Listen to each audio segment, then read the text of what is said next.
Hi Dolly friends, welcome back to my channel. So I know you all know that I just went to the Hill Country Doll Show and I adopted 4 babies.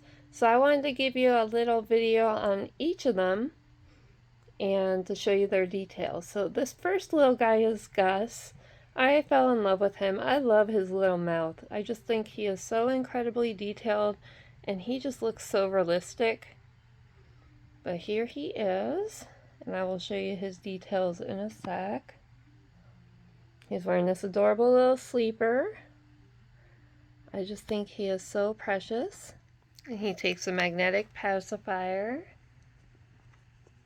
But he looks so much like a real baby. And the hair is painted on him.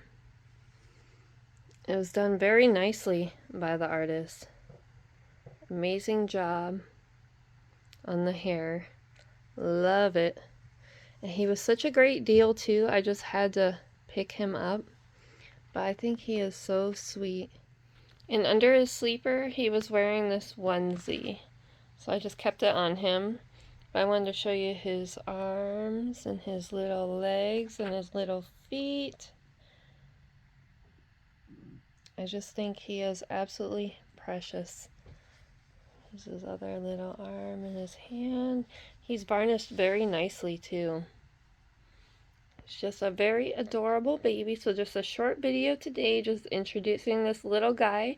Again, he is the Gus kit. If you have a name recommendation, drop it below. I would love to hear. And stay tuned. We have more fun videos coming your way. Bye!